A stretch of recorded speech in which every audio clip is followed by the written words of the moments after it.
You're welcome back. Now, former Deputy Minister of Finance, Mona Korte, has dismissed concerns that government's 24-hour economy initiative will not materialize this year, despite its absence from the 2025 budget statement. While acknowledging that implementation depends on revising labor laws and addressing energy challenges, Madam Mona Korte was optimistic that the policy will be launched within the year. She was speaking on The Big Issue on ChannelOne television.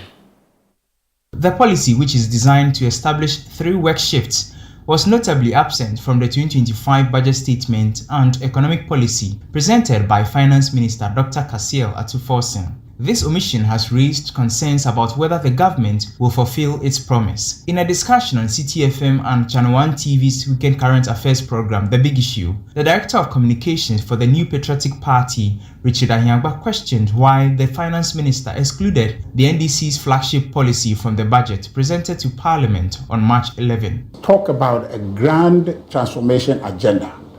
You're not talking about these obvious low-hanging fruit things. You're not talking about those. You are talking about real sector stimulus that will drive a certain productivity around the clock.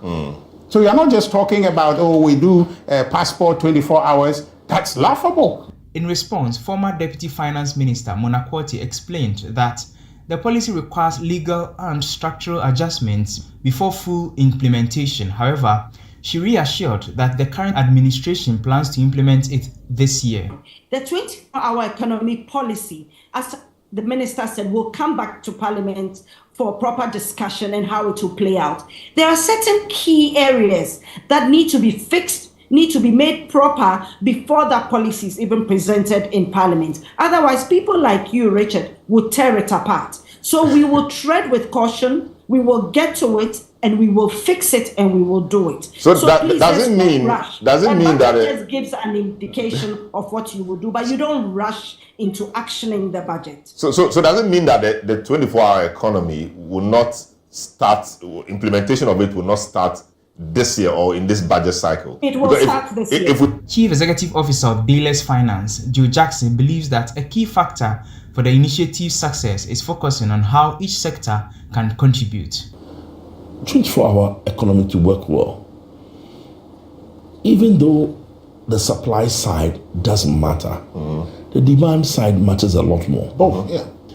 As we sit, there are pharmacy shops that close at 8 o'clock. There are pharmacy shops that open 24 hours.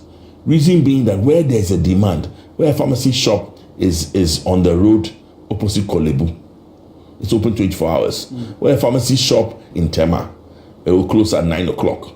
Because after 9 o'clock, very little demand comes in. So rather than say the 24-hour economy does not work because there's no been a huge sectoral, a huge allocation to it in itself, let's look at how each sector will contribute to the 24-hour economy. The head of Data Science and Economic Policy Department at the University of Cape Coast, Professor William Brefun, said recommended waiting for the mid-year review before making any final comments on the policy. Going to make any inroads.